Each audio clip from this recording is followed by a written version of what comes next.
c'est vraiment très complexe de quoi on est en train de parler. L'éducation, c'est un point fondamental pour un enfant, pour un foyer. Ce que les sœurs Williams ont fait ne m'a pas choqué. J'ai eu les mêmes choses, voire pire. Mais vraiment, 7 h du matin, on allait courir, je voulais pas, je pleurais, mais j'y allais. Moi, mon fils, je parle tout non-stop avec lui. Je parle tout le temps avec lui, comme si mon fils, c'est mon fils, mais c'est mon meilleur pote aussi. Comment est-ce que vous voyez l'éducation positive? Est-ce que vous adhérez moins, pas du tout? I'm excited for this one. Sérieusement, les gars, ça va être chaud. J'espère que tout le monde va bien. On est dans un nouvel épisode de Entre Papa avec deux grands super papas. Aujourd'hui, on va vraiment parler de l'éducation. Pourquoi? Parce que ça, c'est important. Il y a beaucoup dans les différents styles d'éducation. Je voulais vraiment parler avec les papas qui sont disciplinés, organisés, persévérants. Et c'est les papas qu'on a aujourd'hui. Alors, j'ai hâte de les introduire, mais je vais les laisser le faire. Les gars, c'est un ouf. Charlie, introduis-toi. Écoute, Menedia, merci de m'avoir invité pour cette petite interview. Voilà, Charlie Menama, je suis là ici pour être à ton service et répondre à toutes tes questions, en espérant que ça aidera pour ton podcast. Let's go. T'as combien d'enfants? J'ai un enfant de 5 ans, Manoa, qui est en pleine santé par la grâce de Dieu. Let's go. Moi, Geoffrey Menama, on a la même famille, c'est mon oncle. Merci pour Faut le dire. Pour ma part, j'ai 2 enfants. J'ai une fille, ma princesse Malika, qui a 4 ans, et Mao, qui a eu 1 an il y a quelques temps. Donc, voilà. Donc, Geoffrey, tu es le neveu. Charlie, tu es l'oncle. Avant de commencer par rapport à l'éducation, par rapport à nos enfants, comment a été votre éducation tout d'abord? Est-ce que vous avez eu une certaine éducation? Alors là, la chance ou le bourbier de la question est que parmi l'éducation que moi j'ai reçue, ben, il en a pris le premier flambeau parce que c'est mon premier neveu, c'est lui l'aîné de tous mes neveux et Dieu seul sait combien on en a. Donc dans l'éducation que moi j'ai reçue, il faut savoir que j'ai été très autonome très très tôt. Parce que ma mère était seule pour éduquer tous ses enfants, mes grands frères, dont son père, et également lui qui était le premier de ses petits-enfants. Donc du coup, moi j'ai été, dès sa naissance, je me suis occupé très tôt de lui. Ça a été à 8 ans, que ce soit le déposer à l'école, le changer, tout ça. Ça faisait partie, et c'est dingue hein, qu'on voit comme ça, mais voilà, C'est la vérité. c'est la vérité. J'ai été très autonome très vite. Après, c'est pas, on n'est pas en Afrique, on est en Europe, on est en Belgique, donc c'est une question aussi de culture, de mettre en avant mes facultés de personne responsable très tôt. Ça a aidé aussi à me responsabiliser de tout ce que je dois entreprendre pour le futur, dans comment tu commences ta journée, comment tu la termines, ce qu'il faut faire, tes priorités. Et je l'ai eu ça très tôt. La première chose, c'est une fois que tu as pris conscience de tes priorités dans ta journée, étant plus jeune, tu peux mieux les inculquer aussi à tes enfants. Parce que du coup, à 8 ans, aller à l'école tout seul, déposer ton neveu, ta petite sœur, parce que j'ai une petite sœur aussi qui a pas une grande différence avec Geoffrey, les déposer à l'école, aller les chercher. Tu sais, quand tu rentres avec les deux, tu dois avoir les deux qui sont pas dans la même classe, qui sont pas dans la même école, mais tu dois aller les récupérer, rentrer à la maison avec eux en sécurité, les préparer à manger, tout ça, sachant que la drogue, elle n'est pas encore là. Et que moi, à ce moment-là, j'avais aussi le foot. C'est une organisation que tu as très tôt. Et au fur et à mesure que les années passent, tu es prêt pour la suite, en fait. Ouais. Qu'est-ce que tu penses par rapport à ça? C'est la vérité. C'est la vérité. Et pour ma part, ce que je vais rajouter, parce que voilà, moi j'ai la chance de voir mon père et ma mère. Et mon éducation est en deux parties, dans le sens où, côté chez mon père, côté chez ma mère. Et voilà, comme j'explique, côté chez mon père, ce qu'il faut savoir, on a un écart d'âge très court. Autant c'est mon oncle, ça peut être c'est mon frère, comme mon ami. Mais à cette époque-là, c'est vraiment mon oncle et surtout, je le suivais partout. Tout ce qu'il faisait, je voulais faire. Mais indirectement, maintenant en pensant, tout ce qu'il a fait ou accompli quelque part, j'ai regardé, ou du moins je m'en inspire sans le vouloir. Lui comme d'autres oncles, parce que j'ai beaucoup d'autres oncles, et c'est eux mes personnes qui je prends exemple. Je ne vais pas aller loin, je prends mes oncles, mon père, mon grand-père, et voilà, et en tant que moi, parce que je suis l'aîné de famille, moi personnellement on est 4 garçons, et c'est moi je suis l'aîné. Mon père c'est l'aîné, ma grand-mère c'est l'aîné. Donc tout comme lui, il a la responsabilité de m'avoir éduqué, car c'est vrai, une partie de mon éducation, mes parents bien sûr, mais lui également. Et tout comme lui, moi, j'étais responsable très tôt aussi, dans le sens où j'ai tout vu. Du coup, j'étais assez très autonome très très tôt. Comme il a expliqué, on a parlé en off. Pendant un moment, il n'était pas là, il était à l'étranger. Et du coup, tout ce qu'il faisait, moi, j'ai reproduit. J'ai reproduit et pour moi, c'était normal. C'était normal d'aller à l'école tout seul. Voilà, aussi. À partir de 9 ans, j'allais à l'école tout seul. Je faisais le tour de Bruxelles. On était à Port-de-Halle, j'allais à l'école à Excel. Et moi, j'allais à l'école à Berkem, chez les néerlandophones. Et pour moi, c'est normal. Alors qu'en fait, non. Mais pour moi, c'était dans ma tête, c'était logique de faire ça, quoi. C'est vraiment un truc de fou, c'est vraiment incroyable de dire, j'ai vraiment voulu commencer par là, par votre éducation, quelle a été l'influence de l'éducation de toi, cher ami, sur Geoffrey. Est-ce que toi, tu as appris justement de son éducation-là et de ce que tu as eu de tes parents? Mais maintenant, comment est-ce que ça se transpose sur vos enfants? De ce que vous avez appris justement. Et toi, par exemple, ce que tu as appris de chez Charlie, qu'est-ce que tu transposes à tes deux enfants? Et toi, Charlie, comment est-ce que, de ce que tu as appris, de ce que tu as mis en place, comment tu le transposes justement à ton fils? Le truc, c'est que déjà ici, c'est pas la même époque, donc j'ai obligé de m'adapter. Quand je veux dire m'adapter, c'est que mon fils, il va pas être aussi autonome que moi, que je l'étais étant plus jeune. Parce que les temps ont changé, de nos jours, c'est mal vu de laisser un enfant en bas âge se promener à gauche, à droite, parce que on va dire que les rues sont beaucoup plus perverties qu'avant, alors que non, avant c'était beaucoup plus violent pour moi. Ouais. Il n'y avait pas les Après, réseaux. ça dépend. Avant, Instagram, Snapchat, tout ça, c'était dehors. Donc tu devais voir ça par toi-même et tu ne voyais pas les choses sur les écrans. Aujourd'hui, tu vois les choses sur les écrans, mais avant, tu le vivais en live. Moi, quand étant plus petit, quand eux, ils étaient à la maison ou quoi, par exemple, j'ai vu dans ma rue, dans notre rue à Chaussette-Forêt où on habitait, quelqu'un qui courait avec une hache et qui lui avait ouvert l'estomac. Mais ça, c'était ça le Snap. Aujourd'hui, tu vas voir ça sur Snap, ça va faire 1 million de vues ou sur n'importe quelle plateforme et ça va être ça. C'est différent. Et alors, de nos jours, je vais être moins choqué.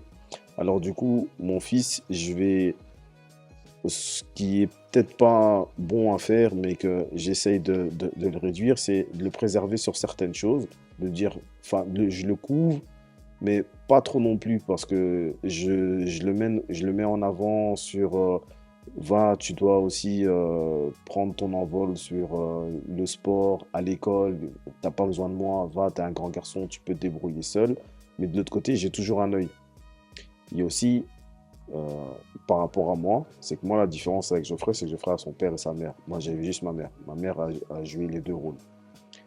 Alors, du coup, moi, je, je fais tout pour qu'il ait cette présence paternelle que la majorité d'entre nous n'ont pas eu et que Geoffrey, lui, il a eu parce que même si il avait son père et que son père travaillait beaucoup, n'était pas autant présent que lui, il est peut-être avec ses enfants ou que moi, je le suis avec mon père, ben, moi, j'étais là. Oui. Moi j'étais là pour ça. Et c'est ça, en fait, c'était une sorte de complément. Il y a le papa, mais il y a le frère qui joue le rôle du second et dans l'éducation.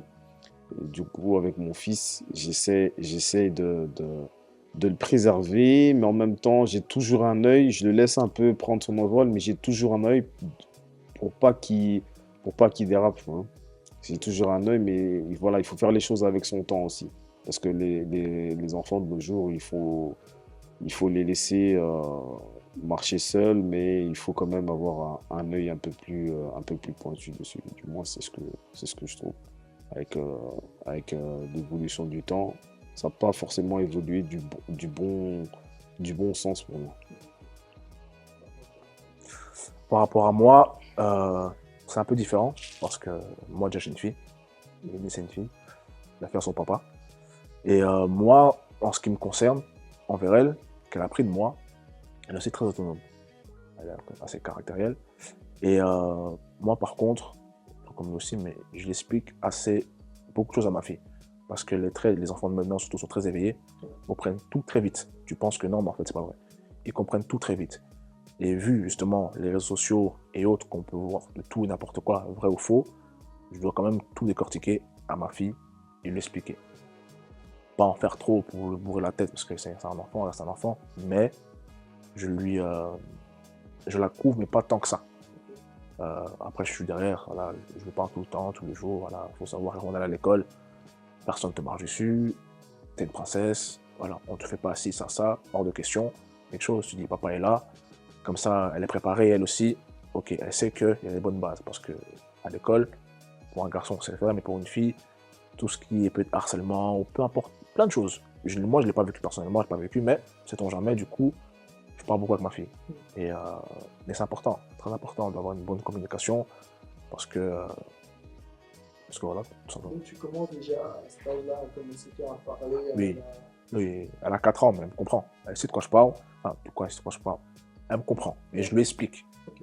C'est pas, même quand elle fait une bêtise ou autre, bien sûr, quand il faut être ferme, bien sûr, c'est important. Mais, pourquoi du comment? C'est pas juste non, oui, oui parce que, non parce que. Après, si je dis non, je dis non. Je ne discute pas, mais après, j'expliquerai le pourquoi du comment, quoi. Dans votre carrière, vous avez fait beaucoup de sport, donc ici que dans le sport, vous êtes extrêmement discipliné, extrêmement exigeant par rapport à ses envies et par rapport à nos buts. Comment est-ce que vous transposez ça aussi dans l'éducation avec son enfant?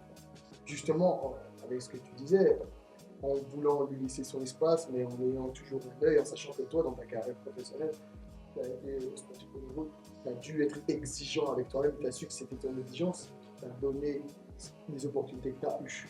Comment est-ce que tu arrives à transposer ça justement dans l'éducation? Moi, par exemple, ça a commencé avec son père. Quand on était petit, son père, et c'est fou, mais je sais plus si c'était tous les matins, du moins les week-ends, Tous les dimanches, ouais. on s'entraînait, dans le salon. Mais quand j'y pense, notre salon, il faisait peut-être, c'était peut-être la pièce dans laquelle on entraînait l'interview. Où on était moi, son père qui à l'époque c'était une montagne. Après voilà, son père est grand, enfin soit mon grand frère, il nous entraînait, moi, mon cousin, mon neveu, on s'entraînait à 4-5 et on faisait des entraînements de malade mental. C'est vrai, en plus. On faisait des entraînements. Sérieux? Et vous avez quel âge à ce moment-là? Je devais avoir peut-être moins. Moi, j'ai 16 ans d'écart avec lui. Je sais plus, lui, était vraiment. J'avais 4-5 ans. J'avais 4-5 ans. On faisait des entraînements de malade mental. À en pleurer, hein. À en pleurer, je me rappelle, c'était dur. Mais c'était déjà. On a eu une régularité. On savait qu'à ce moment-là, c'était l'entraînement. Et on souffrait, c'était dur, mais moi, j'ai été forgé. Donc, moi, je pense que la culture sport, je l'ai eu à ce moment-là. Je me dis, ça fait partie de notre famille. Ouais. Le sport fait partie de notre famille. Parce qu'avant ça, j'ai pas vraiment des souvenirs sportifs en tête que j'avais envie de faire ça. Non, le sport, parce que c'était pas on faisait pas encore de boxe, on faisait juste du physique. Ouais. C'était vraiment un entraînement physique pour se forger physiquement et mentalement. C'était dur, mais voilà, on y allait. Et à partir de ce moment-là, ça c'était par rapport au caractère. Mon caractère s'est forgé à ce moment-là. Et du coup, automatiquement, le sien aussi, parce qu'on était tous ensemble. quand c'était dur pour moi, son père me disait que non, qu'il fallait être fort, que c'était comme ça, il fallait, si je faisais 5 pompes, j'en pouvais plus, il fallait qu'on en arrive à 10, voire 12. Et, la résistance, pleurer, faire abstraction de cette douleur, ne pas montrer qu'on est fort, qu'on est fier. Tout ça, ça a été créé et ancré dans nos têtes, je pense vraiment à ce moment-là. Et comment aussi avec mon fils, je fais la passerelle, c'est que on est issu d'une famille très pauvre. Quand on dit pauvre, très très pauvre, on vient d'une très très grosse galère. L'appartement dans lequel on a vécu, il faut savoir que on vivait tous là. C'est-à-dire, il y avait ma mère, mes frères, mes 4 frères, ma sœur, Geoffrey. On était tous là tout le temps. Après, eux, ils avaient leur appartement qui est venu bien après, mais on était tous là. Dans un appartement, 2 chambres. 2 chambres. Donc, et en soi, il faut apprendre à vivre avec, mais c'est, comment dire, tu dis que quand tu vas grandir, tu veux plus ça. Moi, quand j'étais petit, moi, je suis de nature maniaque, mais comment je suis devenu maniaque, c'est à cause de cette galère tellement profonde que, étant petit, on n'avait pas assez de sous pour aller, par exemple, pour la voir. Qu'est-ce que je faisais? Je faisais ses chaussettes, et je prenais avec le savon de Marseille, je les nettoyais. Et j'avais 10 ans. Avec la brosse à dents. J'avais 10 ans. Basket. Ouais, j'avais 10 ans. Je faisais ça à 10 ans. À Ouais. 10 ans, je prenais. On n'avait pas beaucoup de caleçons. On n'avait pas suffisamment de caleçons pour faire toute la semaine. Au jour d'aujourd'hui, tu as 10 caleçons, tu changes ton caleçon 2 fois par jour. On n'avait pas assez de caleçons pour toute la semaine. Et c'était galère. Les chaussettes, la même chose. Donc, je lavais les miens, les siens, et je les mettais. Dans notre chambre, on n'avait pas suffisamment d'armoire. Comment je triais les affaires sur les sacs poubelles. Voilà, ça c'est ce truc. Voilà, moi, ma maniaquerie, elle s'est développée comme ça. Parce que je me suis dit, je veux plus ça. Voilà, je dis, je veux plus ça. Et comment tu fais en sorte de plus, c'est que il y a certaines choses que tu peux plus commettre comme erreur. Parce que les parents, c'est pas que c'est de leurs erreurs, c'est que malheureusement, on est arrivé en Belgique. Moi, on est issu d'immigration. On est venu, on a quitté l'Afrique pour venir ici. Les parents, ils sont venus pour nous donner certaines éducations et des opportunités. Donc, du coup, moi, mon fils, quand il fait certaines choses, je lui fais prendre conscience bêtement quand il mange, qu'il doit terminer son assiette. Pourquoi? Parce qu'il y a des personnes de sa famille, de son sang, à l'heure actuelle, qui ne mangent pas à leur faim comme lui, il mange. Parce que voilà, ils n'ont pas eu les mêmes opportunités que nous.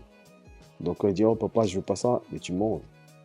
Tu dois terminer ton assiette et tu débarrasses. Parce que l'éducation, il y a un lave-vaisselle, il y a un ci, il y a un là. Il faut pas. C'est bien de pouvoir jouer de ces facilités qu'on a, mais il faut pas oublier que rien que bêtement avoir l'eau courante tout le temps, c'est une bénédiction.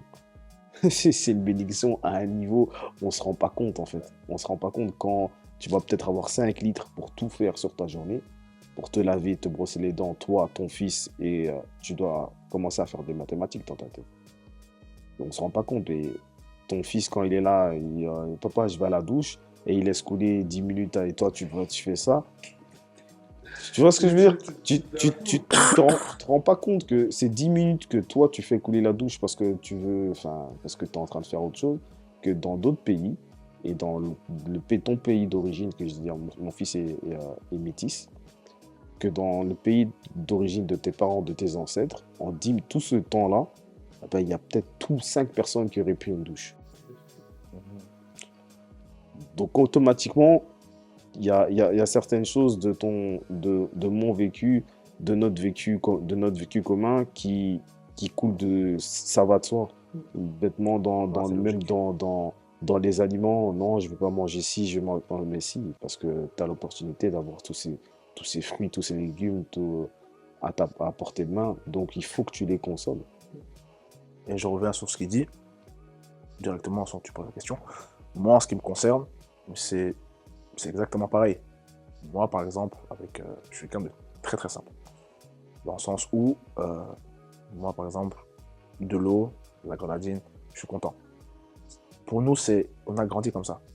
Et dans le sens où, ma fille, mon fils, tout ce qu'il veut, je travaille pour eux. Personnellement, moi, tranquille. Je mange, je me lave, c'est bon.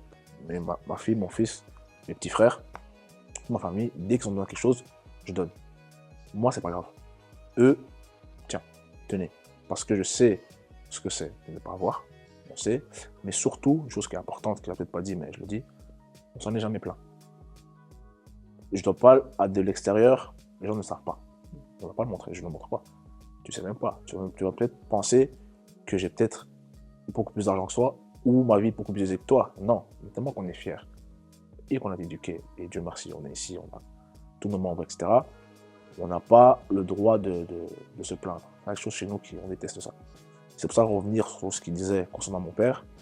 Les entraînements qu'on a eus, indirectement, maintenant qu'il le dit, c'est vrai que ça me fait le tilt. Parce que pour nous, faire des efforts, que ce soit dans le sport ou autre, c'est normal. La souffrance, c'est naturel. Je veux pas De nos jours, les gens, ils n'aiment pas souffrir. travailler Non, ça fait mal de souffrir. Et je pense que, parce que c'est vraiment super intéressant, et je pense que c'est à travers la souffrance et les efforts qu'on obtient des résultats qu'on a. Bien sûr. Bien sûr. Et ils ne savent pas que certaines personnes, après, des fois, il y en a qui n'ont fait aucun effort, et c'est pour eux, tant mieux, on n'envie personne. Mais nous, personnellement, comme l'expliqué, tous les dimanches matin, j'avais 4 ans, il avait 6 ans plus que moi, mon père, etc. Mon père ne voyait pas la différence, j'avais 4 ans, lui son âge, ou peu importe. Des fois, on faisait des trucs, là, quand j'y pense, je me dis, mais comment je fais quelque chose pareil? Mais non, tu le fais, et moi, je suis tout content. Je le faisais, je le suivais, je dis, je fais comme mon oncle, comme mon père, je vais être comme eux.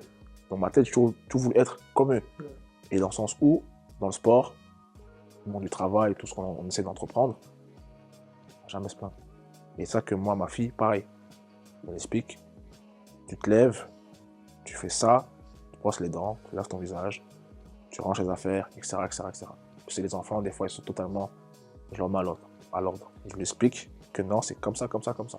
Moi, je trouve que c'est super intéressant parce qu'avec tout ce qui est en train de se passer récemment, on parle souvent de l'éducation positive, qui parle vraiment de la communication, caresser dans le sens du poil, se mettre à la place de l'enfant, etc. Et pour moi, j'ai eu beaucoup de mal avec ça parce que j'ai pas aussi été éduqué comme ça. Vraiment, c'est soit blanc, soit noir, on voit aussi énormément, on s'est jamais fait aussi. Et moi, j'ai vraiment eu du mal avec ça, l'éducation positive. Je parle beaucoup avec ma fille, j'essaie de la comprendre énormément, mais j'estime qu'à partir du moment où j'essaie d'avoir un cadre organisé, un cadre relativement pas strict, mais autoritaire, c'est mal. Comment est-ce que vous, parce que vous avez eu ce cadre-là tous les deux, comment est-ce que vous voyez l'éducation positive? Est-ce que vous adhérez moins, pas du tout? Comment est-ce que vous arrivez à gérer avec ça? Pour ma part, mon éducation et celle de ma fille n'a pas changé. Elle a un peu évolué dans le sens où, enfin, moi j'ai eu de la chance quand même. C'est que, côté de ma mère, même mon père, a beaucoup communiqué avec moi. Beaucoup, beaucoup. Moi, une phrase qu'il m'a toujours dit mon père, il m'a toujours dit, tu peux me répondre à condition que ce que tu dis soit sensé. Tu peux parler, tu peux me répondre. Ce que tu dis ait du sens. Si tu me parles, c'est n'importe quoi, là, non.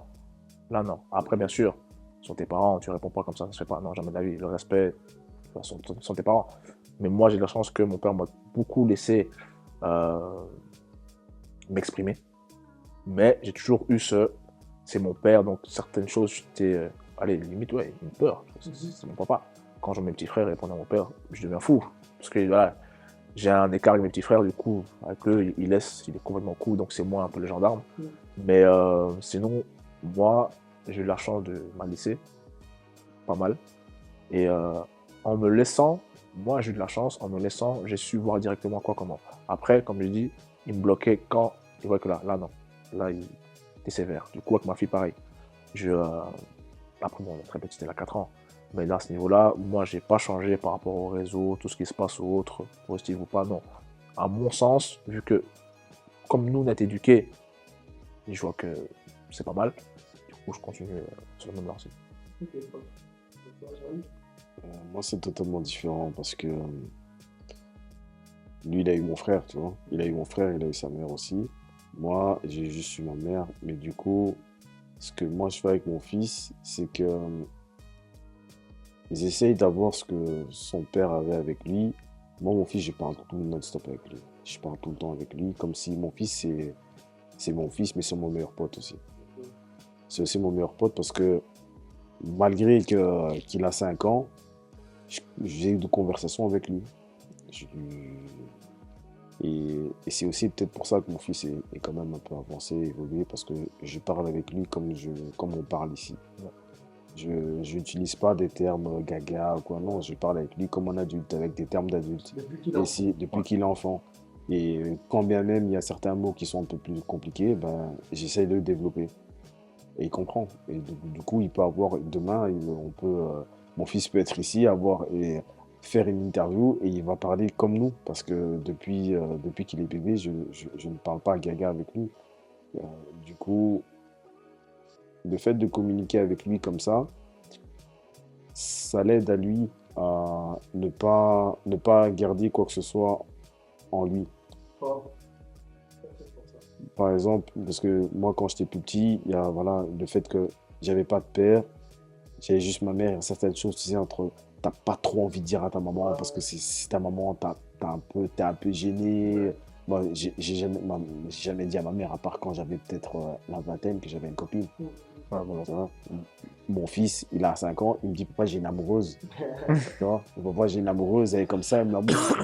On chatte, c'est pas la même chose quand il est avec ça. C'est pas la même relation que tu as avec ta mère, tu vois. Et du coup, et ça, c'est positif. L'autre chose aussi à dissocier, c'est le fait que, ok, je suis ton père, tu chill avec moi, mais fais attention. Ne chill pas trop avec moi. Parce que il y a des barrières qu'il faut instaurer avec tes enfants. C'est ton pote, mais si je reste ton père. Ça veut dire, tu peux rigoler avec moi, mais fais attention, on peut jouer à la bagarre, mais ne joue pas à la bagarre comme si tu jouais à la bagarre avec tes cousins. Tu joues à la bagarre avec ton père, on rigole, mais c'est pas quand toi t'en as envie. Quand je te dis stop, c'est stop. Quand je te dis stop, tu vas aller faire non, non, tu stop, tu vas. Ok, papa, tu vas, tu dis, et tu ne chipotes pas, je ne dois pas te dire 2 fois les mêmes choses, mais 2 minutes après, tu viens, je te dis c'est fini, tu fais ton truc, mais tu me dis je t'aime. Et juste ça, c'est ça qui fait en sorte qu'avec mon fils, il sait que il peut se permettre de dire beaucoup de choses avec moi. On communique, mais on doit garder aussi euh, cet équilibre entre papa, mais papa qui a des attitudes de maman aussi. Tu vois? Et c'est hyper important. Et moi, c'est ce que j'ai avec mon fils parce que ça a été peut-être un manque de mon enfance de ne pas avoir eu de père et que peut-être si j'avais eu un père avec qui j'aurais pu communiquer et que j'aurais pu entendre que mon père aussi m'aime ou quoi. Mais voilà, au moins, je sais que c'est complet par rapport à mon fils. Mon fils a autant de chez sa maman que de chez son papa qui se comporte pas uniquement comme un papa, mais comme aussi avec sa maman, tu vois. Mais il sait que c'est son père. Il peut compter sur moi, je suis son pilier masculin fort. Euh, à qui il peut se livrer et qui peut aussi se livrer pas juste quand il a des chagrins, mais comme, quand il a aussi besoin de câlins. Ce dont je n'ai pas eu. Tu ne dois pas attendre d'être avec maman pour ça, pour avoir des câlins. Et moi, j'ai un garçon. Si j'avais avec une fille, c'est différent. Quand c'est ta fille, mon papa, c'est mon amoureux. Tu vois? Mais avec mon fils, il faut que mon fils, je sois son père, mais tu veux un câlin de ton père, tu vas l'avoir un câlin de ton père aussi. Au même titre que ta maman, tu vois? Et c'est ça qu'il faut trouver comme juste milieu dans l'éducation en ce moment, c'est que les papas doivent pouvoir jongler entre papa autoritaire, mais qui puisse communiquer aussi, apporter l'amour qu'il faut au bon moment, mais juste quand il faut au bon moment, et pour que l'enfant puisse trouver son équilibre dedans et ne pas être laxiste dans l'éducation. Je suis extrêmement d'accord avec toi et c'est vraiment compliqué, je trouve, de trouver un équilibre entre les deux. C'est la question, si c'est facile pour vous parce que justement, cette facilité ou cette bien fait beaucoup de règles, de discipline, etc. Et tu vois, mais pour moi, c'était vraiment compliqué justement. Et encore, j'ai une fille pour l'instant. C'est ok, cool, je sais être autoritaire, pas de problème quand il faut être câlin aussi, je peux être quand je dois l'être. Mais trouver les bons moments pour parler, développer, pour moi, c'était comment trouver le bon moment. Parce que en vrai, je le dis souvent, c'est jamais le bon moment. Donc, tu sais, au moment où tout ce qui s'est passé, tu as réagi dans la petite, pas de problème. Je la prends, je prends calmement, j'essaie d'expliquer qu'est-ce qui s'est passé clairement et lui faire comprendre que ça, c'est pas ok. C'est une fois, mais pas deux. Parce que bien sinon, si j'arrive pas à lui expliquer ça de cette manière-là, sauf que ça va partir en besogne. Et puis si justement j'arrive pas à mettre la fermeté sur des points bien catégoriques, parce que toi, je crois que tu as aussi des moments comme ça où tu as dû, tu vas sévir et trouver justement le bon équilibre entre le papa cool, et le papa câlin et le papa autoritaire. Ah ouais, moi, à ce niveau-là, comme je dis, comme ma fille, hein, elle est comme moi. Du coup, elle est aussi très caractérielle. Okay. De plus en plus, elle grandit, du coup, elle trouve sa voie, entre guillemets. Et je dis non, quand je dis non, c'est non. Même quand elle voit que je dis non, elle essaie quand même de... Tu dis non, mais non. Et tu dis non, mais à moi non. Tu dis non, je dois être sévère, limite, voilà. Et là, elle comprend. Elle comprend, ou elle ne veut pas. Et après, elle revient chez moi et dit, ok papa, désolé. Parce qu'elle voit que je suis sérieux.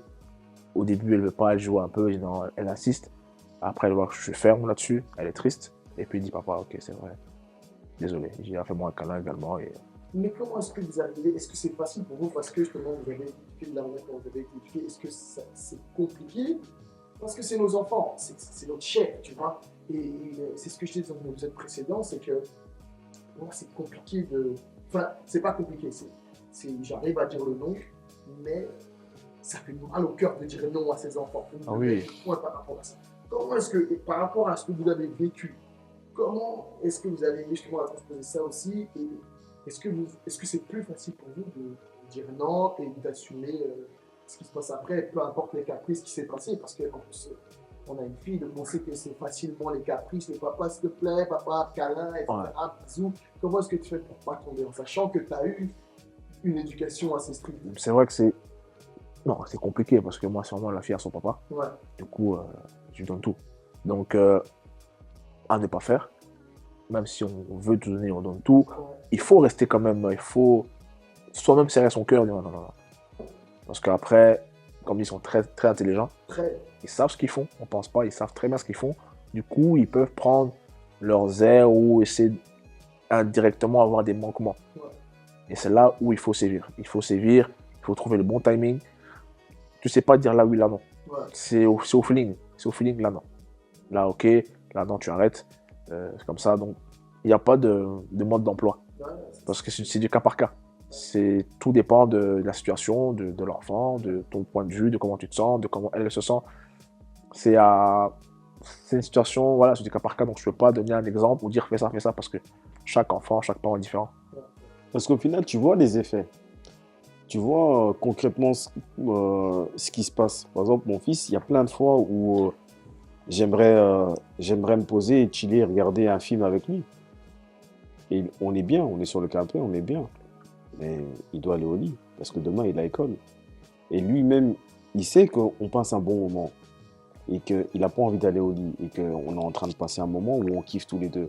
Mais je dis non, demain, tu dois te réveiller. Si on termine le film, tu vas être fatigué, tu vas enchaîner avec le foot, tu vas ci, tu vas là, après quand tu vas rentrer, tu vas être grincheux.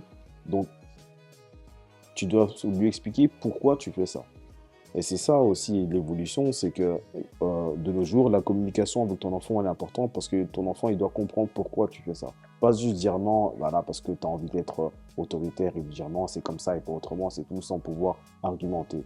Parce que peut-être moi, dans mon enfance, quand que ce soit son frère ou que ce soit mon frère, son père, donc, ou mes autres frères ou ma mère, c'était juste des fois non sans argument. Et du coup, tu es là, tu comprends pas. Tu te poses 10 minutes, mais pourquoi? C'est parce qu'il m'aime pas, parce qu'il veut toujours m'embêter, parce qu'il veut toujours ci, parce que... Et ça crée une frustration.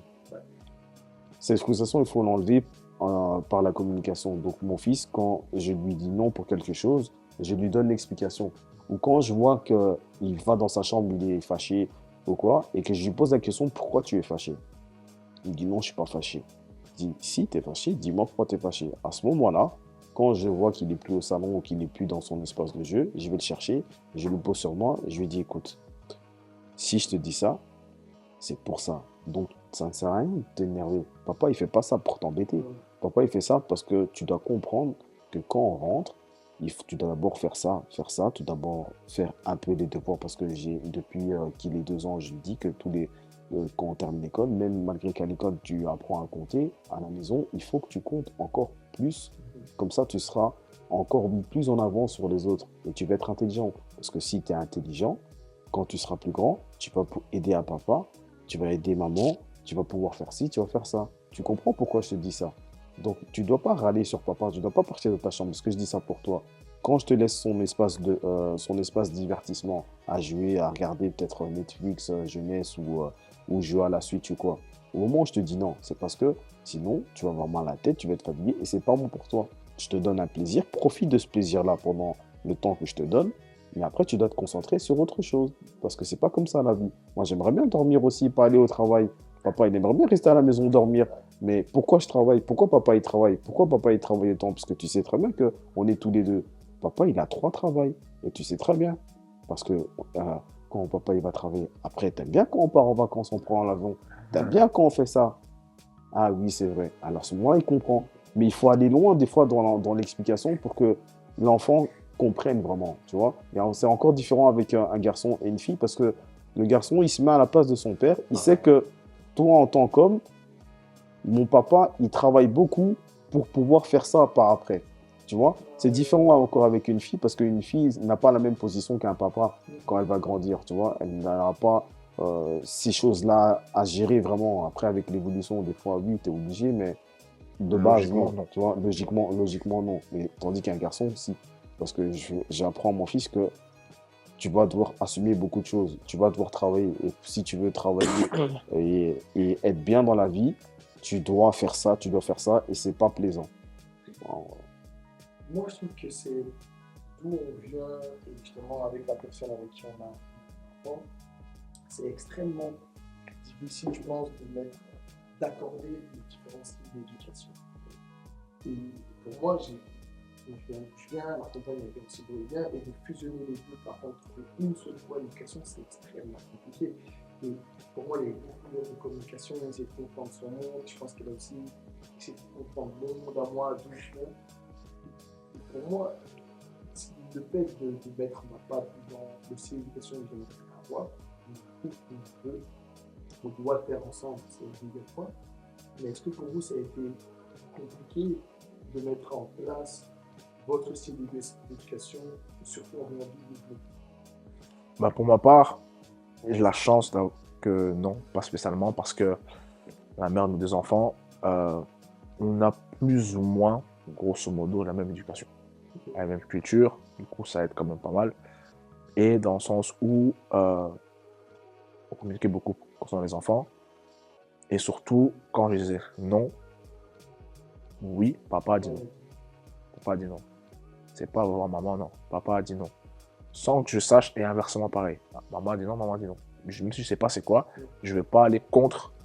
Après, en amont, on discutera de peut-être quoi, comment, mais si papa ou maman a dit non ou a dit oui, c'est oui. Il ne va pas parce que les enfants sont malins. Ils jouent là-dessus. Et lui, il a dit oui, il a dit non. Donc ça, on ne fait pas. Et pour moi, en ce qui me concerne, au niveau idée ou autre, là, j'ai pas eu cette difficulté parce que la même culture, même génération, même pays, tout ça. Donc c'était assez facile. plus simple. Hein. par rapport à toi. Moi, c'est totalement différent parce qu'on est issu de cultures totalement différentes, de religions différentes, de éducations totalement différentes. Donc, du coup, pour savoir trouver le bout du chemin, c'est pas facile parce que tu dois d'abord vraiment, en fait, tu dois te focaliser sur ce qui va de soi.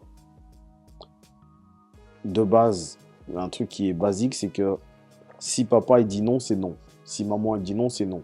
Si je suis à côté de maman et que maman a une conversation avec l'enfant et que l'enfant il dit non, ben je vais dire à papa, je dis hey, maman te parle, si elle t'a dit non, c'est non. Si moi je te dis quelque chose, c'est différent. Maman dit non. Tu vois, ça c'est sûr, ça c'est des trucs de base. Après pour l'éducation plus profonde sur comment tu veux faire évoluer ton enfant dans dans son parcours scolaire ou dans sa vie, dans sa vie sociale et, sportive ou autre, il faut vraiment qu'en fait les parents aient le même mindset. Sinon, c'est vraiment difficile. C'est vraiment difficile. Et c'est vraiment que ça facilite les choses quand tu es issu du même, de la même culture. C'est une facilité. T'as pas besoin, en fait, des fois, d'avoir des conversations profondes parce que ça va de soi. Ouais. Mais bon, justement, parce qu'on est dans une situation, dans une situation où on accompagne aussi des cultures, des pays totalement des opposés. Et j'ai beaucoup de communication avec elle pour qu'on trouve justement la bonne voie entre les deux, en tout cas notre point de vue. C'est chaud, mais maintenant, dans l'autre sens, on se dit, par rapport à nos enfants, est-ce qu'on laisserait nos enfants choisir leur propre chemin par rapport au sport, parce qu'ils veulent, ou est-ce qu'on doit les guider vers là où on sait qu'on aimerait bien qu'ils aillent? Par exemple, moi j'ai toujours été en mode, j'ai jamais voulu savoir quel était le sexe de mon enfant. Je me suis dit que je vais le savoir pour mon moment où elle vit, sans me projeter, que je vais avoir une fille et j'aimerais qu'elle soit danseuse, ou sans que j'aurai un fils, je veux qu'il soit footeux. Non, pas du tout. Je me suis dit, ok, je laisse l'enfant arriver, je la rencontre, j'apprends à la connaître et justement, en lui faisant tester différents trucs, je vais la laisser se diriger là où elle veut aller. Est-ce que vous avez le même point d'approche ou est-ce que vous êtes dit, moi j'ai un garçon, j'ai aussi un garçon, c'est quoi, je veux qu'il soit footeux, je veux qu'il joue au basket, quoi que ce soit, ou telle fille, est-ce que je veux qu'elle soit danseuse, est-ce que vous avez dit ça ou vous êtes plutôt en mode, je lui propose différentes choses et de ce qu'il aime, on dirait dans cette direction-là. Le seul truc où je suis intransigeant et ça ne changera pas, c'est sur les activités sportives. Okay. Nous, on a été éduqués comme ça. Parce que l'école éduque, c'est une chose. Parce qu'il faut savoir, l'école, c'est important d'éduquer à l'école. C'est vrai, parce qu'on vit en communauté, différentes personnes. Du coup, on vit beaucoup d'heures à l'école, étant plus petit. Après, nous, comme je l'ai expliqué, depuis qu'on est gosse, on fait des efforts. Surtout, tout ce qui est sportif. Pour moi, c'est tout à fait normal. Ouais. Mais c'est même pas que obligatoire, c'est que ça coule de source. Ouais. Autant je sais qu'il faut dormir, parce qu'il faut dormir, autant on fait du sport. C'est logique, pour nous. Et pour moi, je trouve que quand il arrive, je garderai ça. Après, le sport ou l'activité en elle-même, ça, pour moi, j'aime beaucoup le sport, je m'en fous. Je suis quelqu'un de très... j'aime beaucoup le sport, peu importe c'est quoi. Mais tant que il ou elle, ma fille, voilà, pour l'instant, elle fait de la danse parce qu'elle a 4 ans, mais elle aime beaucoup le sport aussi. Mon fils, voilà, on verra bien par la suite. Mais tant qu'ils sont dirigés vers le sport, peu importe ce que c'est, moi, je les suivrai. Bien sûr, après, oui, qu'ils fassent du foot ou du sport de combat, ce que nous, dans la famille, on pratique, j'aimerais bien. Après, si elle fait du tennis ou du basket ou autre, je serais content. Moi, mon fils, je lui fais juste prendre conscience que grâce au fait que son papa travaille beaucoup, il a l'opportunité et la chance de pouvoir toucher à tout. Ce que moi, je n'ai peut-être pas eu. Parce que j'ai été livré à des options très restreintes. Ma mère n'avait pas suffisamment d'argent pour m'emmener à l'équitation, que je ne connaissais même pas l'existence, l'équitation ou d'autres sports qu'on peut faire ici en Europe. Mon fils, aujourd'hui, il a la chance de pouvoir toucher à tous les sports. Et je le fais aussi bien d'escalade que du foot, que de la boxe, que de la natation, que de l'équitation, que aller au cirque, que faire des stages de cirque, de théâtre, du quad, du quad, du vélo, il fait tout. Et je le laisse suivre sa voie en fait. Okay. Je le laisse suivre sa voie dans ce qu'il aime le plus. Je dis vas-y.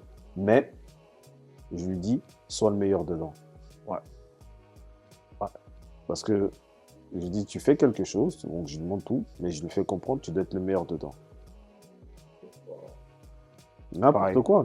Parce que en soi, je suis pas du genre à non mon fils voilà, tu dois faire du foot parce que ça rapporte de l'argent, parce que, ou tel sport, parce que. Non. Maintenant, mon fils, demain, il peut jouer, il peut faire du handball. Mais alors, tu vas être le meilleur joueur de handball de l'histoire. C'est Oui. Et peut-être que grâce à toi, le handball va être beaucoup plus médiatisé qu'avant. c'est vrai. Non, clairement, parce que même moi, même là, la danse par exemple, après, ouais, c'est dans les gènes ou autre, bon, c'est encore ça, une autre histoire, mais tu le fais, t'aimes bien, fais-le à fond. Parce que c'est un truc qu'il faut avoir. On pourra confirmer, faire quelque chose et après avoir des remords, et dire ah, il n'y a rien de pire. Ça te suit pendant des années et il y a un sentiment qu'il peut avoir, il n'y a que toi qui le ressens et personne d'autre. Et c'est un truc, voilà, inexplicable.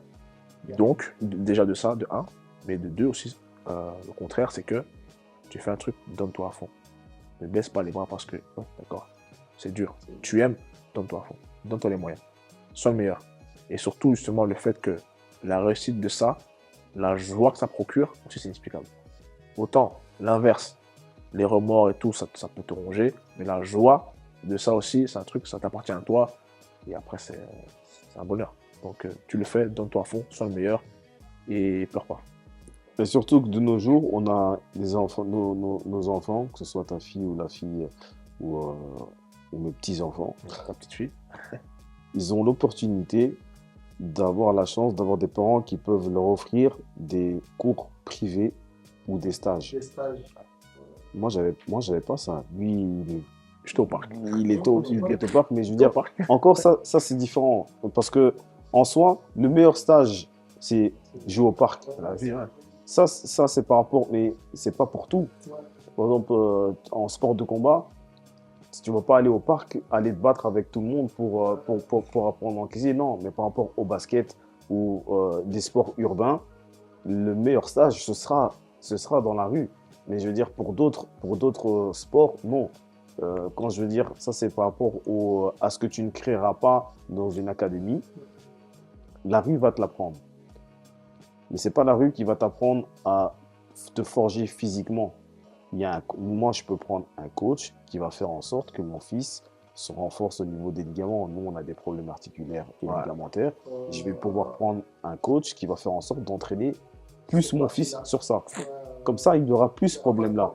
Et je vais lui apporter encore plus d'armes à ce qu'il soit fort dans tel sport, parce qu'il aura ça. Et ça, c'est juste par rapport au sport, mais je ne reste pas focalisé sur le sport. Mon fils, demain, il a 5 ans, il fait des cours d'anglais. Voilà, parce que à l'école, il apprend le français, le néerlandais. Et je lui ai mis aussi l'anglais. Si ça ne va pas, je lui prendrai un professeur privé pour qu'il puisse performer son anglais. Si ça ne va pas en néerlandais, je lui paierai un pareil. Et c'est comme ça. Que ce soit pour le sport ou que c'est pour l'éducation, ils ont l'opportunité d'avoir cette chance que ses parents peuvent mettre ça en place pour eux. Juste pour leur donner les armes. Et ça, c'est une chance inouïe qu'on peut pas, qu'on se rend pas compte. Et il y a des parents, des fois, qui s'en foutent, qui disent non, ça suffit avec ça. Mais si tu veux que ton fils il fasse partie d'une autre catégorie, tu es obligé de mettre ça pour lui. La personne avec qui tu veux être, elle peut dire t'es trop dur. Elle peut dire à tes enfants, ouais, mais t'es trop dur, laisse-le un peu souffler, ça. Mais non. Pourquoi tu veux que je... C'est pas être trop dur de dire à ton enfant, tu choisis quelque chose, mais tu veux être le meilleur dedans. Ne le laisse pas faire les choses sur ses acquis. Moi, j'estime que mon fils, si demain il veut être professeur d'anglais, tu veux être le meilleur professeur d'anglais. Tu veux être le meilleur scientifique, tu veux être le meilleur scientifique et tu travailleras à la NASA si tu veux. Mais comment tu fais pour ça? Tu dois être le meilleur dedans, tu dois te donner les armes pour, et moi je vais t'aider pour ça. Mais il y a d'autres personnes, et ça dépend de la personne avec qui tu fais des enfants et avec qui tu fais l'éducation, tu dois comprendre ça. Si elle te dit oui mais allez c'est bon, laisse-le relâcher un peu, c'est qu'un enfant, il a que 5 ans. Faux. C'est un enfant qui comprend. Si pour toi tu régresses ton enfant, ça veut dire que ton enfant, tu lui entends pas plus de lui. Moi, j'attends plus de mon fils. J'attends pas juste qu'il sache compter de 1 à 10. Moi, mon fils, j'attends de lui qu'il compte de 1 à 50. C'est ça, let's go. Ça, tu vois ce que je veux dire? Ça dépend de ce que ça dépend aussi de la personne avec qui tu es. Il y a beaucoup de personnes qui vont et moi je l'ai eu du fait que j'exige certaines choses de mon fils, mais la mère de mon fils dit mais tu peux pas exiger autant d'un enfant. Il y a des couples, des parents qui doivent vraiment en fait trouver le moyen de comprendre pourquoi ils disent ça à leurs enfants et pas se contredire, que ce soit même à ce niveau-là devant les enfants ou même en off. Parce que si la personne avec qui tu es ne comprend pas que tu fais ça pour le bien de ton enfant et elle estime que toi tu es trop dur avec, ça c'est pas possible. Je vais mettre un petit exemple.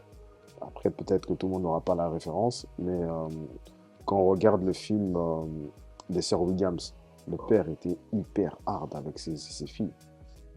On pourrait même, d'un point de vue, moi j'ai même entendu dans certaines critiques que c'était de la maltraitance envers les enfants. Mais quelle maltraitance? C'est vrai qu'il y a des gens qui diront ça aujourd'hui. Il y en a, ils disent c'est même de la maltraitance envers les enfants, que tu peux pas, qu'un enfant a son seuil de saturation. Mais quand tu regardes, à chaque fois, et en reprenant ce que je disais, il faut pouvoir communiquer avec tes enfants, savoir communiquer profondément jusqu'où tu veux leur faire arriver. Ouais. Le père des sœurs Williams, quand il expliquait à ses filles pourquoi elles devaient faire autant de répétitions sur des exercices très basiques, c'est parce que le père avait déjà tout planifié dans sa tête. Ouais. Et il était au courant du potentiel de ses filles. Il savait que ses filles de base allaient être au-dessus et étaient déjà au-dessus de la moyenne. Moi, je sais que mon fils, il a des atouts physiques qui font en sorte qu'aujourd'hui, malgré qu'il a 5 ans, il sera au-dessus de la moyenne dans tout ce qu'il fera. Je le sais. Et on dira, putain, fou. Moi, je le sais. Mon fils a des atouts physiques et psychologiques que je sais que dans n'importe quel domaine qu'il choisira, il sera en avant. Il sera meilleur que tout le monde. Mais on est obligé, nous, parents, de faire comprendre ça à nos enfants, dès le plus jeune âge, pour qu'ils comprennent.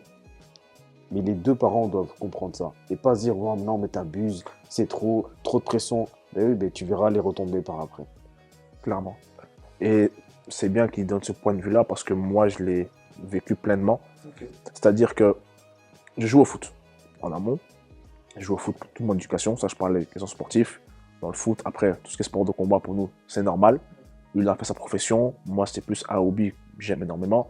Mais c'était plus basé football.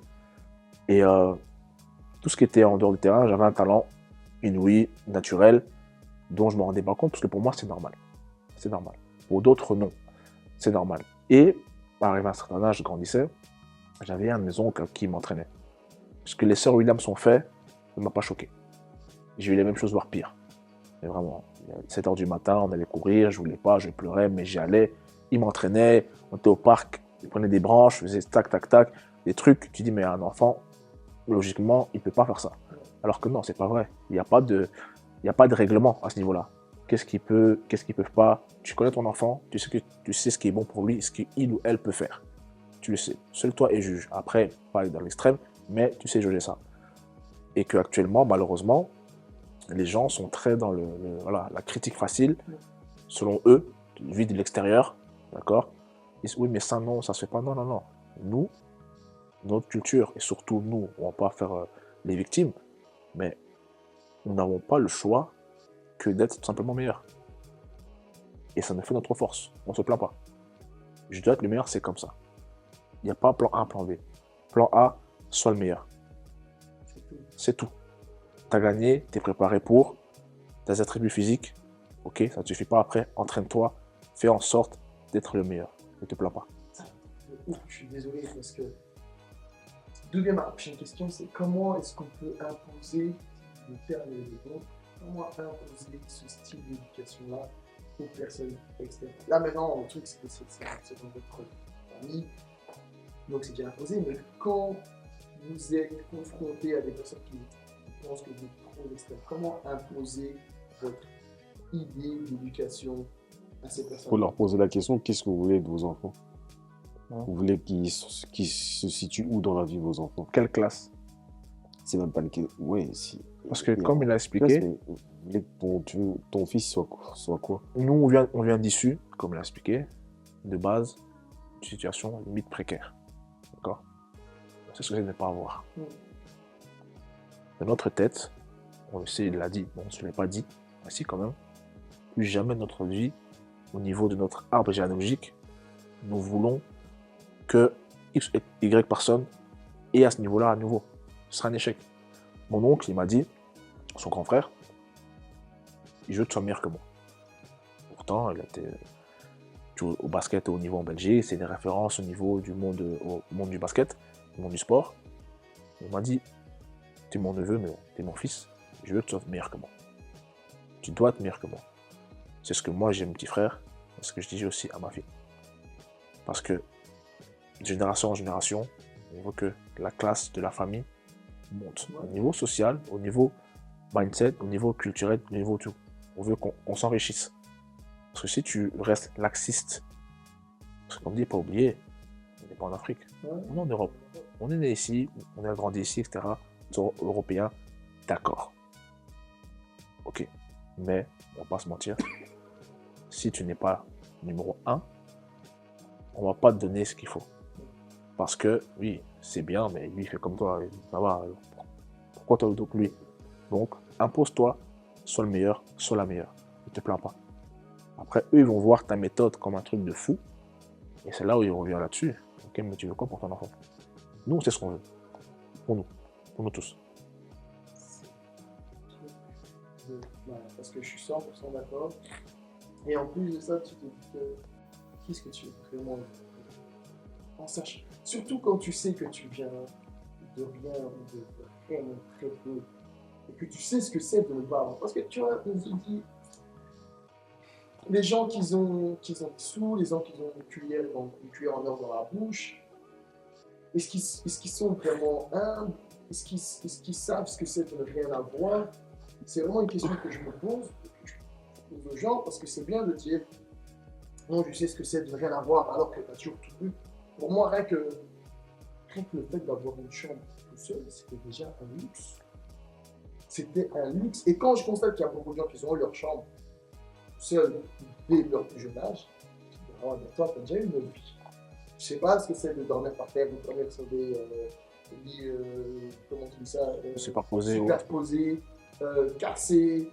Non, c'était chaud. Et le fait d'être dans une situation plus compliquée, malheureusement ou heureusement, ça nous a donné la chance, ou l'opportunité en tout cas, de vouloir plus pour nous-mêmes.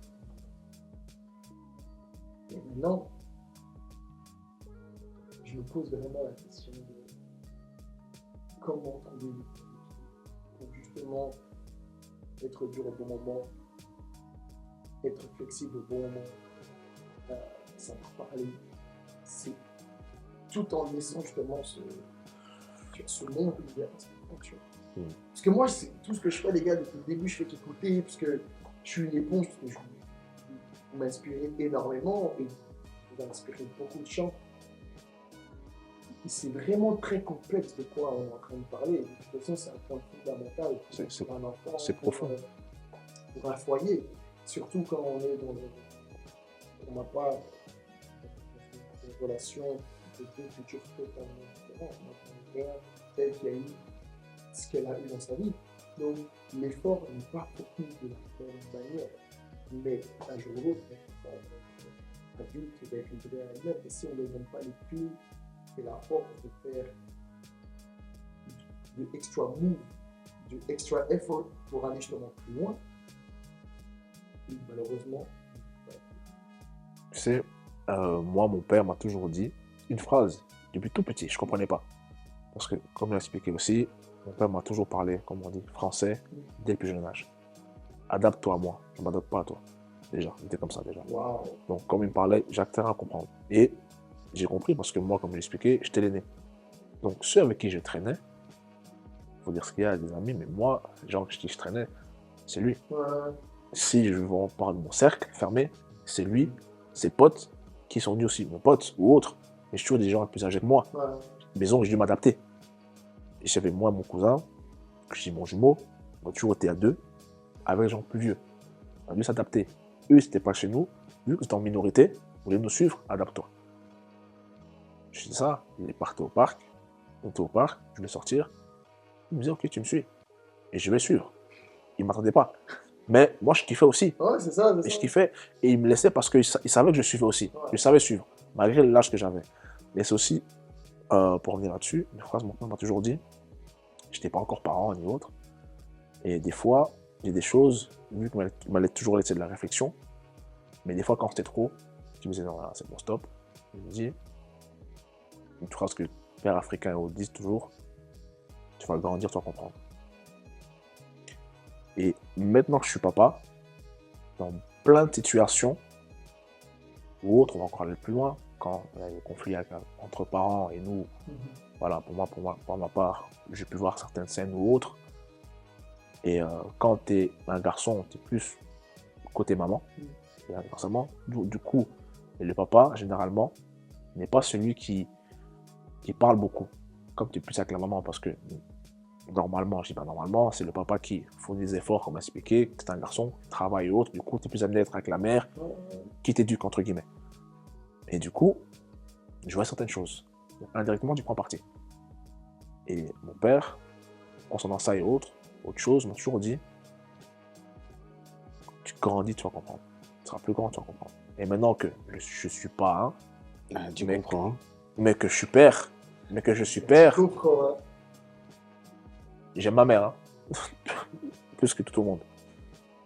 Je comprends beaucoup de choses. Et je comprends beaucoup de choses. J'ai dit ok. Il savait. Et c'est comme je suis avec mon petit frère, aussi, par exemple, un petit écart d'âge. Je préfère à la limite que moi je t'impose certaines choses.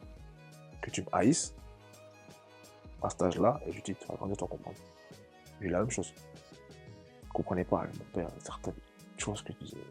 Tu es en âge, moi c'est maman, autre. Et tu grandis, tu vois. Et je lui dis souvent, et juste il me dit, tu vois, sans plus.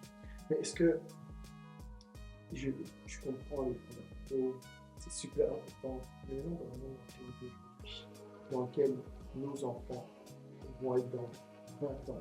Ça va être le même monde dans lequel nous on a vécu. Est-ce que ces cartes-là qu'on leur donne, et je pense, est-ce que ça va leur servir?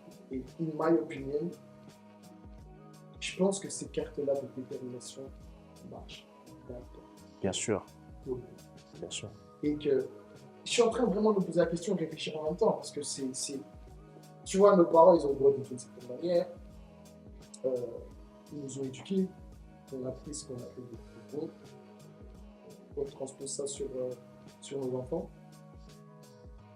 Mais ce que je me dis vraiment, c'est attends, je regarde ce qu'on a avec tous les réseaux sociaux, tout ce qu'on fait, c'est le temps va tellement beaucoup plus vite, on ne sait pas ce qui va se passer demain, etc.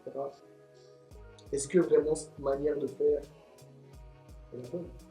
Parce que tu penses que maintenant, la manière comment tu éduques ton enfant, il va pouvoir se positionner différemment par rapport à ses parents. Mais en fait, quoi qu'il arrive, je pense que même dans le cas, le monde sera tout aussi pareil.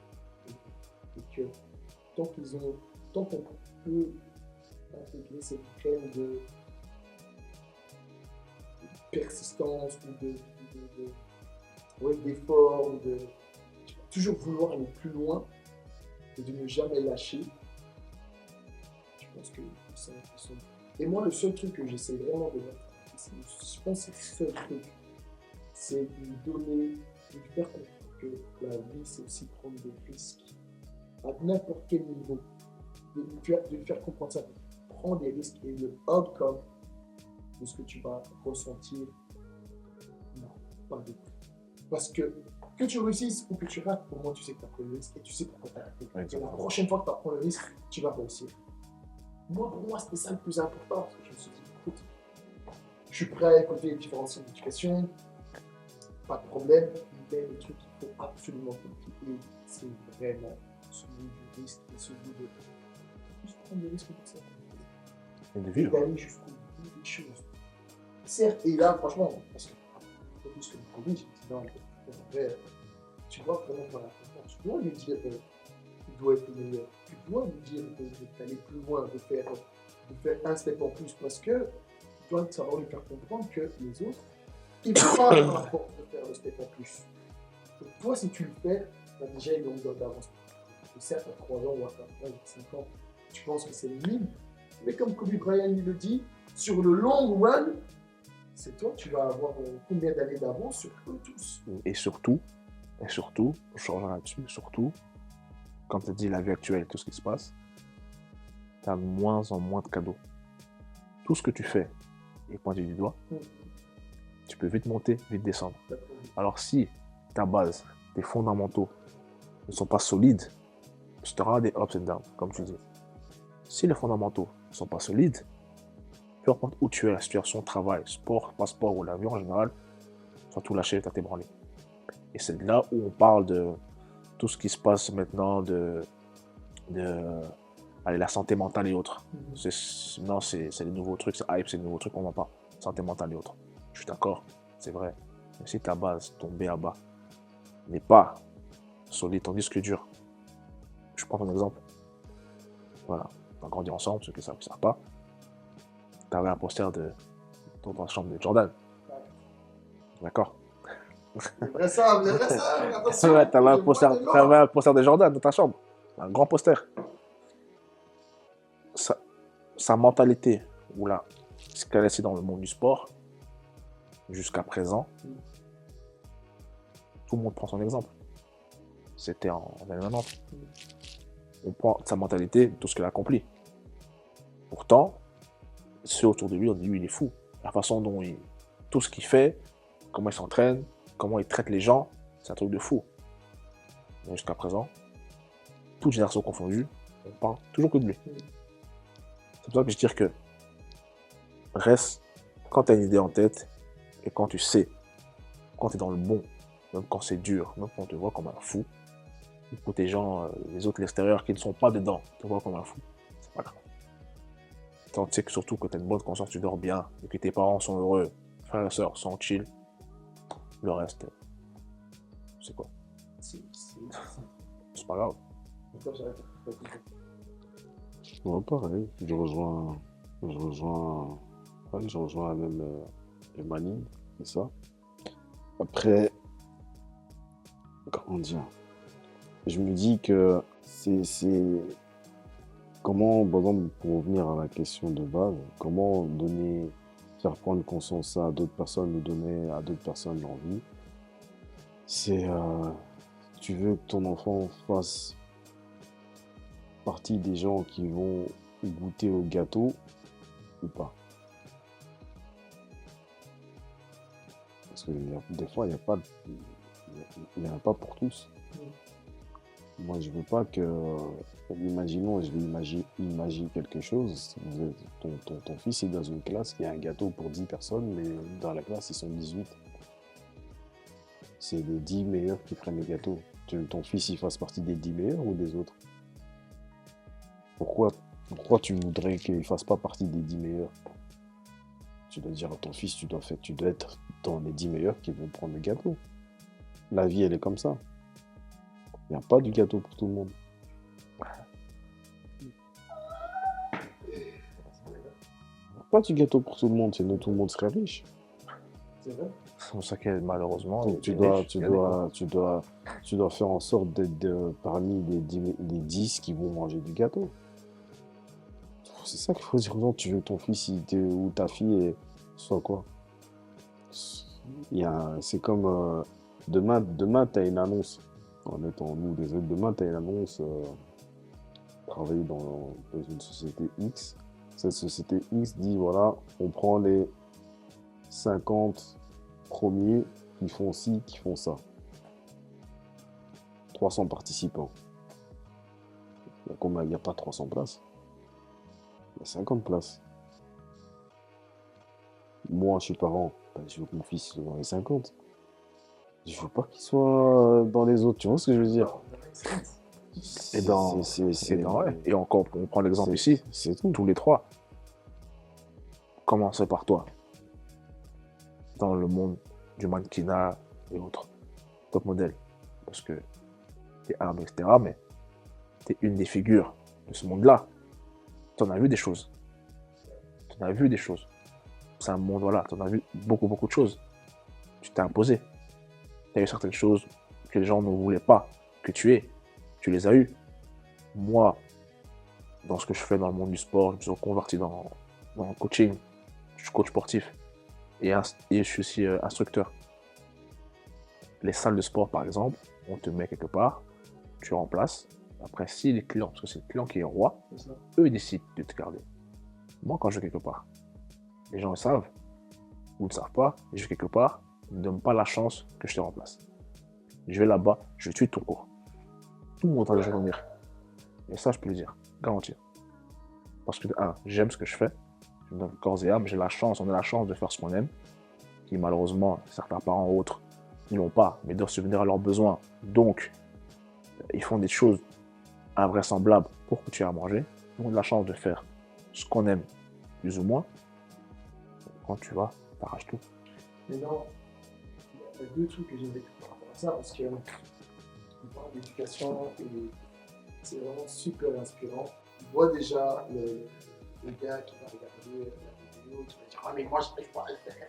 Pour moi c'est pas possible. J'ai pas été éduqué comme ça, j'ai pas eu des heures de sport comme ça, personne ne m'a rodé comme ça. T'es coach sportif, tu entraînes aussi des gens. Comment est-ce qu'un jeune papa de 25 ans qui n'a jamais été éduqué comme ça, dans ce mindset-là, comment est-ce qu'il peut switcher ça? Par où il peut commencer pour justement... Parce que la vraie question en fait qui va se résumer pour cet épisode-ci, c'est qu'est-ce que tu veux vraiment avec ton enfant? Où est-ce que tu veux que ton enfant aille? Toi maintenant, c'est bon, t'as ta life, et encore, ta vie n'est jamais finie, que ce soit à 25, 50 ans, mais ton enfant, qu'est-ce que tu veux que lui? Mais maintenant, je pose juste la question, c'est vraiment...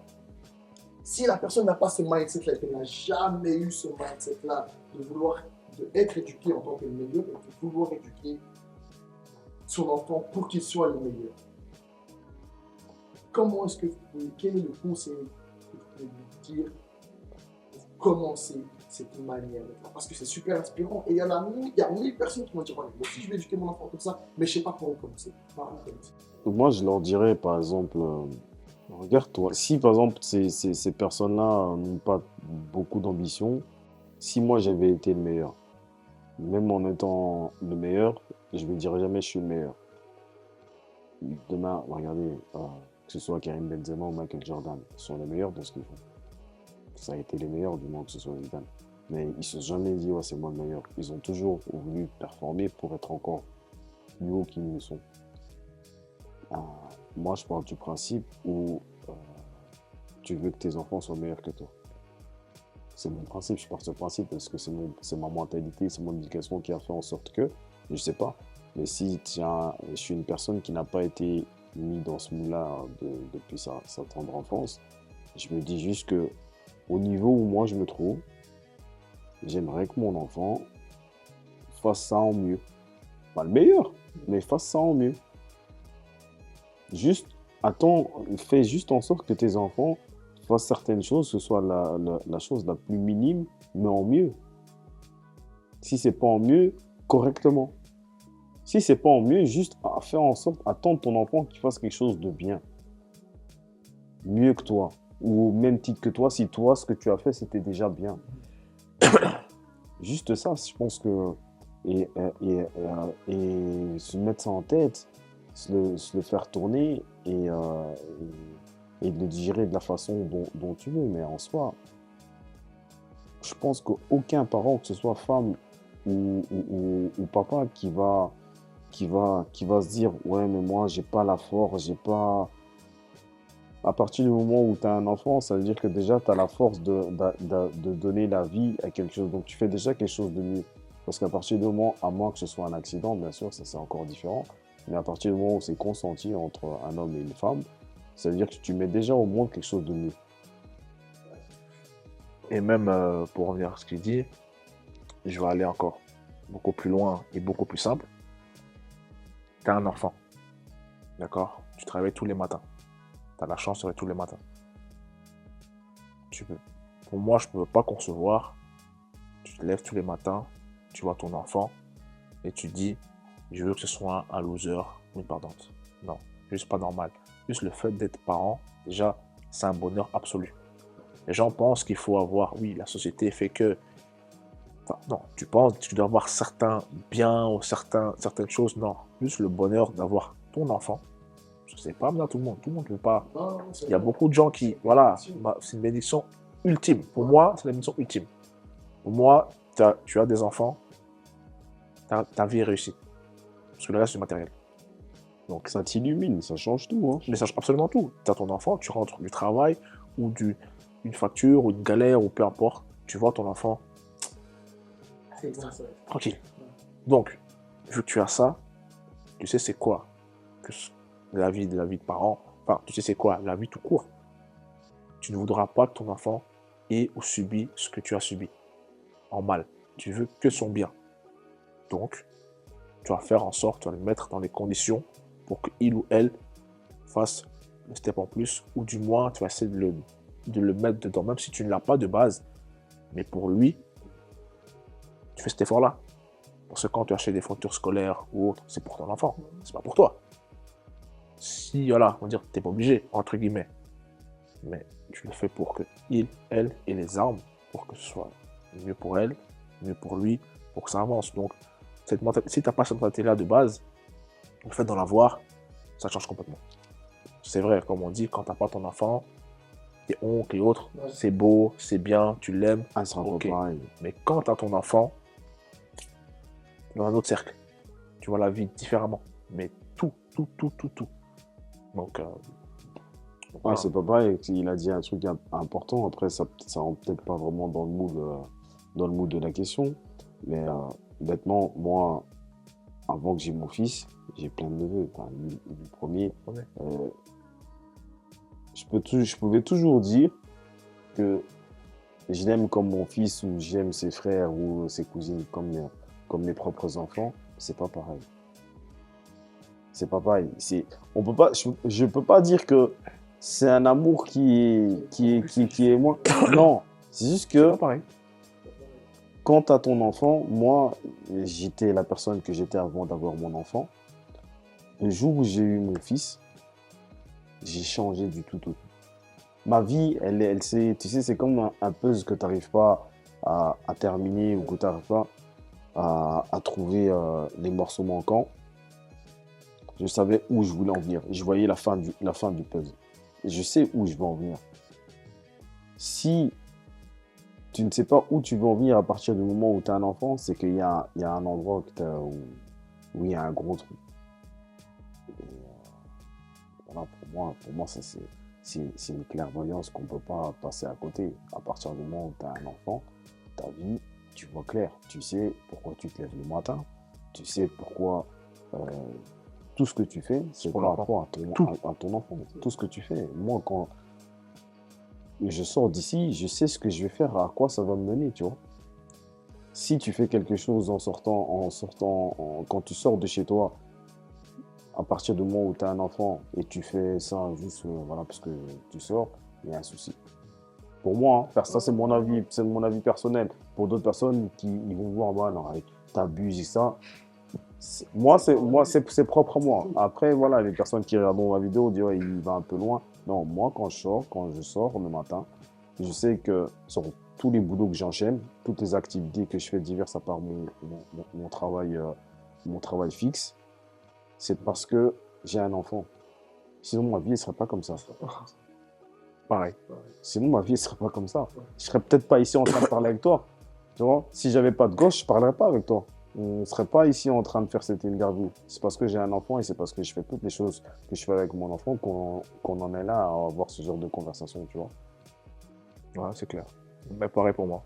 Les gars, merci. Merci d'être vous. Merci, Merci à toi. de ce que vous êtes. Sincèrement, ça m'a inspiré tellement, papa. Vous ne vous rendez pas compte, je pense, de l'ampleur de cette conversation parce que c'est tellement un sujet sensible, l'éducation, surtout pour papa, de mettre en place quelque chose et une vision pour son enfant. C'est extrêmement dur, surtout en mon vie, surtout les femmes veulent aussi imposer leur idée, et puis elles ont porté l'enfant, et puis elles pensent qu'elles savent mieux sur certains points, plus que l'homme, etc. Donc c'est un vrai combat.